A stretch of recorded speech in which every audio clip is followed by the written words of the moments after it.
So, Tala update tayo. So, kumusta na nga ba si Tala ngayon? So, sa last video ko regarding Tala, no, I've shared doon, no, sa customer service na yun yung complaint ko sa customer service po ni Tala. Because nga po yung aking phone number nga po na niregister po sa Tala, deactivate po siya. So, yung phone number na ito na ginamit ko sa Tala, of course, hindi na ako makakapag-disburse or makakapag-send to other banks ba or even pay bills or buy load. Kasi nga po, nanghihingi siya ng verification code na sinesend po sa aking phone number, which is hindi na nga po ako nakaka-receive. And then nga po, no, nag-email ako sa kanila, kumontak po ako sa kanila regarding that matter, no. So, I submitted a form, no, na sinasabi ko nga po doon na magpapalit nga po ako ng mobile phone number, and then nag-comply ako sa mga kailangan po nila. And then yun nga po, wala po sila ibang na-reply sa akin, kundi hindi daw nagmamatch yung phone number na binigay ko sa Tala phone number ko daw. Which is hindi ko siya maintindihan doon kasi tama naman yung binigay kong phone number. Alam naman, hindi ko siya i-check bago ko siya ibigay sa kanila, diba? So, yun yung lagi nilang appeal. Of course, paulit-ulit ko siyang ginawa. So, sabi na, ulitin ko daw. Inulit ko siya ng inulit, pero wala talaga, no? So, hindi talaga siya nagmamatch daw. So, paano ko nga po ma-change yung number ko sa Tala kung hindi nga nila papansinin yung complaints ko? So, ganun at ganun si Tala. Wala din siyang calls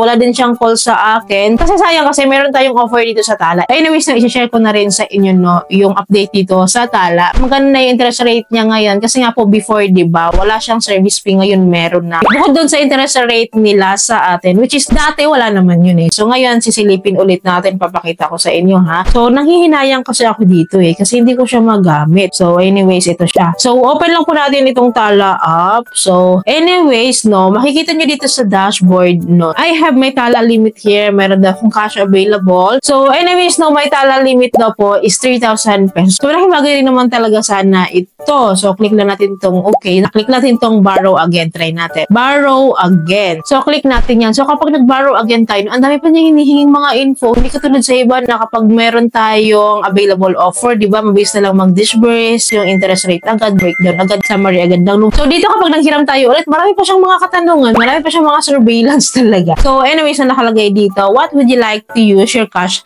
daw? So lagay lang natin personal expense. So what kind of personal expense is this? Emergency lang natin ilalagay dyan para mas mabilis. And then sa next step po, no, marami pa rin po silang mga katanungan. So nakalagay po dito, no, do you have an outstanding debt? So click lang natin yung no. So how much money in total did you earn in the last 30 days? So ito yung income daw natin. So yan, fill upan lang natin yan. And then after that po, no, how frequently do you earn money? So meron naman silang mga choices dito. So pipili lang tayo dyan kung daily ba, weekly ba, bi-weekly, monthly, or variable. So dito po sa baba nakalagay, when will you be paid next? So ilagay lang po natin yung ating payday dito, no. So after that po, next tayo. So nakalagay agad, we are getting to know you better. So nire-review lang daw po nila yung aking application. I-refresh lang natin, baka sakaling mabilis lang naman ata. So yun, nag-refresh na yung nag-refresh, gano'n at gano'n pa rin. Tagal ata. Hindi naman ganito dati si Tala. So medyo tumagal siya ngayon, ha? So anyways, ayan, nire-refresh ko na siya ng paulit-ulit, and gano'n pa rin. Wala pa siyang reaction or wala pa siyang respond. So balik tayo sa dashboard kasi ayaw niya So balik tayo sa dashboard, baka sakaling may nangyaring maganda doon. So nakalagay dito na your application is pending. Wala itong ganito dati. Hindi ganito dati. So anong nangyari, Tala? Bakit may pa ganito ngayon? Bakit may pa pending ka sa disbursement? So ayan, antayin lang natin. So i-exit lang natin yung app natin. No? Maya-maya balikan natin after a couple of minutes. So after a few minutes po, no, open natin si Tala app. Enter natin yung PIN. And then nakalagay po agad dito, your application is approved. So na-approve din naman, pinapatagal pa. So nakalagay dito, you've been approved for up to 3,000 pesos daw. So view natin yung offer. And then, ito na po agad, loan simulation na po agad. So ganito naman talaga dapat, di ba? So pinatagal lang talaga nila So nakalagay dito na makakapag-loan tayo ng 1,000 pesos to 3,000 pesos. So we can choose the amount naman. So pwedeng 1,000, 1,500, 2,000, 2,500, and 3,000 pesos. So isagad natin ng 3,000 pesos. So, click lang natin tong continue. And then, nakalagay po dito yung payment terms. So, mag-start daw po tayo sa day 15 to day 61. So, parang after 2 months to pay po itong 3,000 pesos na kinuha natin. So, supposedly po, no, so, isagad natin ng day 61 para masaya yung interest rate. So, dito, no, nakakaloka, no, 3,000 lang kinuha natin dito, pero abot po siya ng 3,905. Sa total amount na babayaran natin for 2 months to pay po ito, no, so, meron po yung time borrow amount na 3,000, buong matatanggap, on time processing fee na 119 pesos, hindi nagbabago kasi one-time payment nga po ito. Then ito service fee po na 786 pesos siya. Kaya umabot po siya ng 3,905. Ito po yung total niya. And then po, yung service fee niya, no, compute natin. So, meron po siyang service fee po na 786. Divide lang po natin yan sa 3,000%. So, meron siyang interest rate sa 2 months na 26.2% divided by 2 months is equals to 13% monthly po. Yung babayaran natin dito plus yun nga, one-time processing fee na 119 pesos. Kung okay na tayo sa ganitong amount, so i-click lang po natin tong continue. So, dito po naka-flash na po yung borrowing summary niya, kailan yung repayment date, borrowed amount, one-time processing fee, service fee, and then yung total payment po natin. And then naka-declare na po dito yung mga interest rate niya sa one-time processing fee nga daw na merong 3.99% silang kinukuha na one-time, then service fee na 0.43% daily. And then yung effective monthly interest rate niya nga daw po is up to 14.86% no, monthly po ito. Ito po yung effective interest rate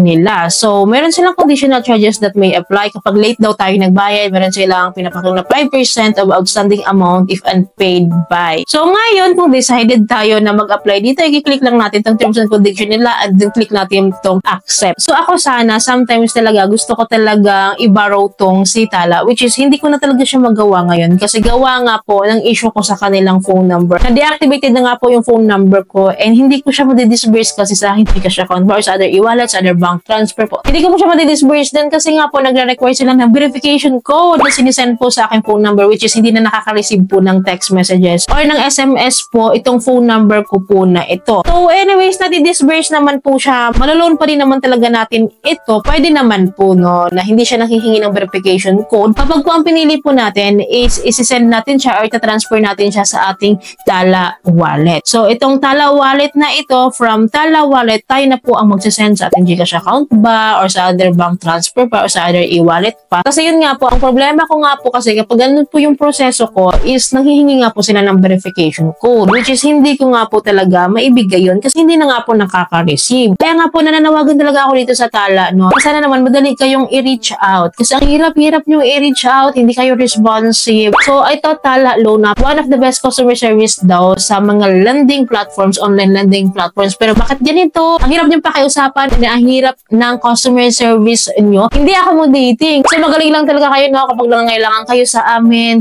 tawag kayo, notify kayo sa amin. Pero kapag kami nangangailangan para masettle yung mga issues na na-encounter namin sa app, so hindi namin kayo ma-reach out. So personally, nahihirapan ako sa Tala. So sana lang kasi hindi ko talaga siya magamit. Paano ko ma-increase yung aking loan amount dito kung hindi ko siya magagamit? So, buti pa si Mabilis Cash na deactivate yung aking phone number dyan, no? And then yun nga po, no? Nag-report ako. Na-resolve talaga nila. So nag-antay din naman ako ng ilang days. Pero at least responsive sila. And then na-resolve talaga nila yung issue ko. Napalitan talaga dahil at nakapag-loan talaga ako dun after nung napalitan nila yun. So ang laking bagay sa akin. So Tala, baka naman. Anyways, ito pa nga. Ang dami ng issue talaga rin kay Tala talaga ngayon na pumangit daw. Hindi na daw maganda si Tala Loan App ngayon. Maraming issues po na nag-loan daw yung ibang borrowers dito. And then hindi dumating sa kanilang account yung disbursement po, no? And then napunta sa iba ata. So may mga ganong issues po. And then according to my viewers nga po, hindi daw sila makakapag-send. Hindi daw dumating ang kanilang ni-loan pero credited na daw and then meron na ata silang payment schedule. May mga ganon daw issues si Tala. Then marami daw talaga silang mga delays regarding sa mga disbursement. So by the way, patuloy po ako magbibigay sa inyo ng update regarding Tala Loan App. Kung meron tayong bagong changes, improvements, and bagong ganaps dito kay Tala. And kung ma-resolve ba talaga yung issues ko na ito. So anyways, na sino sa inyo naka-experience sa mga issues or mga problems encountered po dito sa Tala, let me know your thought in the comment section po para po aware tayo dito and para malaman po natin yung mga kanya-kanyang update natin dito, mga experience natin dito sa Tala Loan App. So yun lamang po. I hope po may natutunan kayo sa video ito. I hope po nakatulong tong video sa inyo. Kung nagustuhan niyo yung video, please don't forget to like, share, and subscribe, and click yung bell button po lahat po ng videos ko is updated and notified po kayo. Thank you for watching this video. Bye!